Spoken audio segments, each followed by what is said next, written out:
এজন যেহেতু লিডাৰ ৰাজ্যিক সভাপতিৰ লগত ৮ বজাত এখন ভিডিঅ' কনফাৰেন্স আছে বুলি তেখেতে আমাৰ সন্মুখতে ভিডিঅ' কনফাৰেন্সত এটেণ্ড কৰিছিলে। যেতিয়া ভিডিঅ' কনফাৰেন্সত তেখেতে এটেণ্ড কৰিছিলে তেতিয়া মই এনে দূৰৰ পৰা বস্তুটো চাইছিলোঁ, মোৰ দৃশ্যটো গুচি যায় বুলি ভাবি দূৰৰ পৰা চাইছিলোঁ আৰু আটাইবিলাক কথা শুনি আছিলোঁ। সাউণ্ডটো দি থৈছিলে, তেখেতে আমাৰ লগতো কথা পাতি আছে আৰু সাউণ্ডটো অলপ ওচৰতে ৰাখিও থৈছে, আমাক নেদেখাকৈ ধুনীয়াকৈ মোবাইলটো ৰাখি থৈছে। মই দেখিছোঁ যে বেচিকেলি আপোনাৰ দিলীপ শইকীয়া ডাঙৰীয়াই বেচিকেলি কালি বিজেপি দলৰ যি তেওঁলোকৰ কালি ৱাল ৰাইটিং ষ্টাৰ্ট হৈছে, দেৱাল লেখন ষ্টাৰ্ট হৈছে, সেইটোৰ ওপৰত নিৰ্দেশনা জাৰি কৰি আছিলে। তেখেতে কৈ আছিলে যে ৫ তাৰিখৰ দিনা ৫ জানুৱাৰীৰ দিনা সকলো বিধায়ক আৰু ডিষ্ট্ৰিক্ট সভাপতিবিলাকে য'ত য'ত ৱাল ৰাইটিং হ'ব সেই ৱাল ৰাইটিঙত অতি কমেও ৫০০ মানুহ জমা কৰিব লাগিব। মই শুনি আছোঁ, স্বাভাৱিক আমাৰো এনেকুৱা মানে কনফাৰেন্স চলি থাকে, ভিডিঅ' কনফাৰেন্স, গতিকে মই স্বাভাৱিকভাৱে শুনি আছোঁ কথাখিনি আৰু কথাও পাতি আছোঁ আমি। আৰু যেতিয়া ইম্পৰ্টেণ্ট কথা হয় আমি তেতিয়া কথাখিনি ৰৈ দিওঁ, এনেকৈ আছিলোঁ। তাৰপাছত তেখেতে খুব প্ৰশংসা কৰিলে আমাৰ মন্ত্ৰী আপোনাৰ যোগেন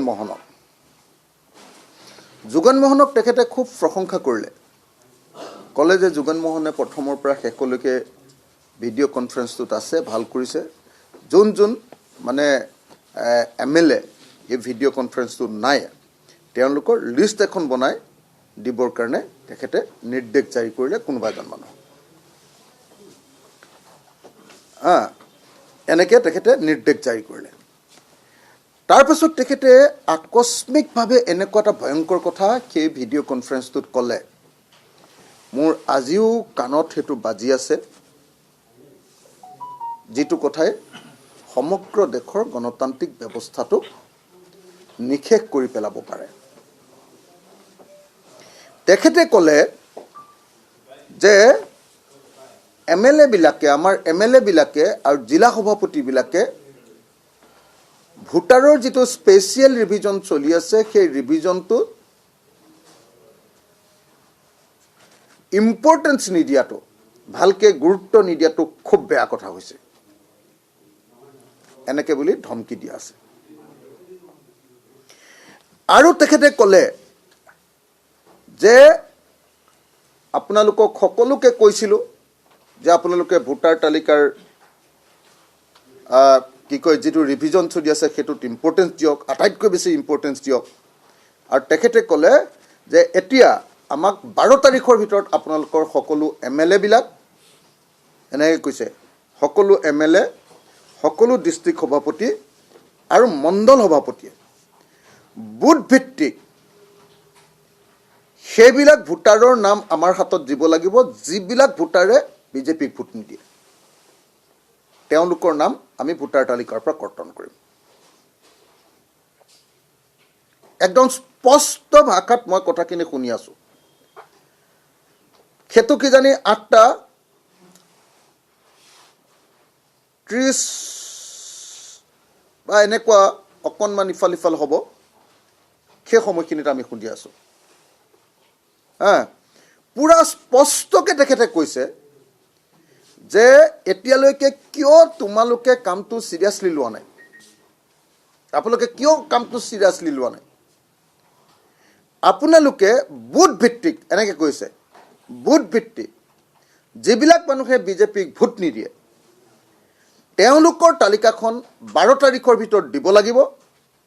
নিৰ্দেশ দিছে MLA বিলাকক, নিৰ্দেশ দিছে জিলাৰ সভাপতিবিলাকক আৰু নিৰ্দেশ দিছে মণ্ডল সভাপতিবিলাকক বিজেপিৰ, যে বিজেপিৰ য'ত ভেটি দুৰ্বল, য'ত ভোট নিদিয়ে সেই অঞ্চলৰ বুথ ভিত্তিক তোমালোকে আমাক কাটিবলগীয়া ভোটাৰৰ নাম তালিকাখন দিয়া।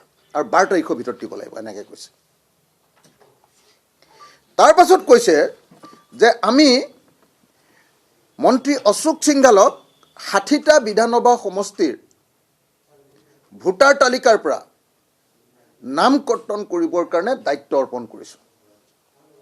তেওঁ কাম চলাই আছে আৰু তেওঁৰ নিজৰ কাম অনুসৰি 60টা বিধানসভা সমষ্টিৰ পৰা বিজেপিক ভোট নিদিবলগীয়া মানুহৰ নাম কৰ্তন কৰিব।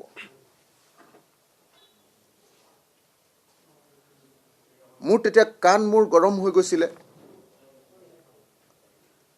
যিজন লিডাৰৰ লগত বহি আছো তেওঁ খুব অস্বস্তি পাই আছে। কিন্তু অলপ আগতে যিহেতু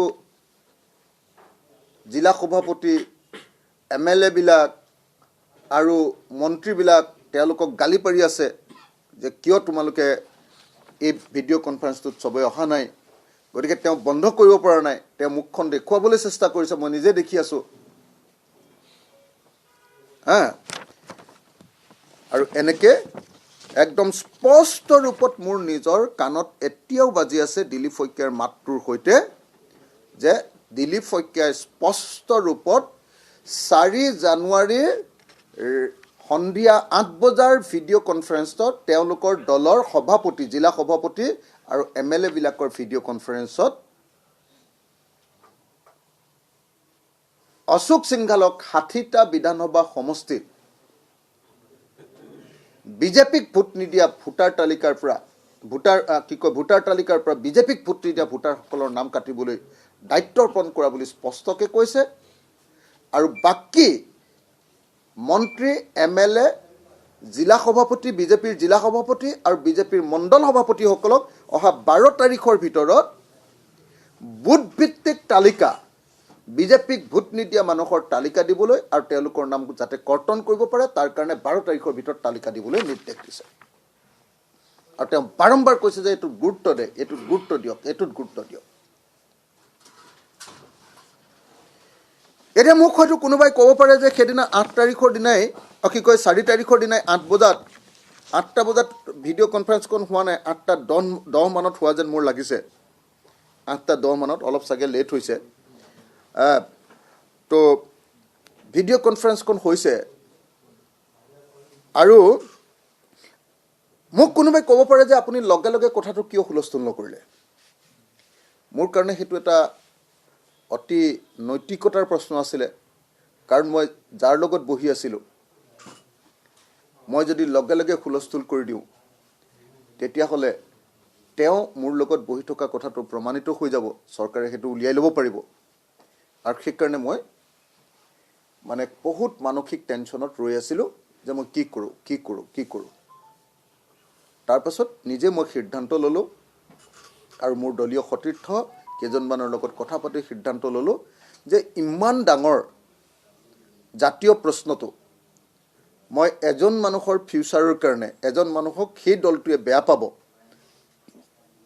সেইটোৰ কাৰণে মই এইটো লুকুৱাব নোৱাৰোঁ, সেইটো মই দেৰি কৰিব নোৱাৰোঁ। সেইকাৰণে মই আজি আপোনালোকক ডিব্ৰুগড়ৰ সাংবাদিকসকলৰ সন্মুখত মোৰ কথাকেইটা আটাইকেইটা আপোনালোকৰ সন্মুখত কৈ দিলোঁ। আপোনালোকে এতিয়াও খবৰ ৰাখক, কালিৰ দিনটোত অশোক সিংঘালে গোপনে আপাৰ আছামৰ তিনিচুকীয়া জিলাৰ সমষ্টিসমূহ ভ্ৰমণ কৰি আছে। হয়নে নহয় আপোনালোকে নিজে সাংবাদিকসকলে খবৰ লওক। তেওঁ গোপনে, মন্ত্ৰী এজন আহিলেতো একদম অনুষ্ঠান হয়, কিন্তু তেওঁ গোপনে ভ্ৰমণ কৰি আছে। আপোনালোকে খবৰ লওক অশোক সিংঘালে। এইজন অসমীয়া বিজেপি লিডাৰ মন্ত্ৰীৰ নেতৃত্বতে অসমত ডিলিমিটেশ্যন প্ৰক্ৰিয়াটো সমাপন কৰা হৈছিলে। তেওঁৱে অসমৰ সমষ্টিবিলাক কাটি মেলি জনগোষ্ঠীবিলাকৰ অধিকাৰ নাইকিয়া কৰি বিজেপি জিকিব পৰাকৈ কস্মপলিটান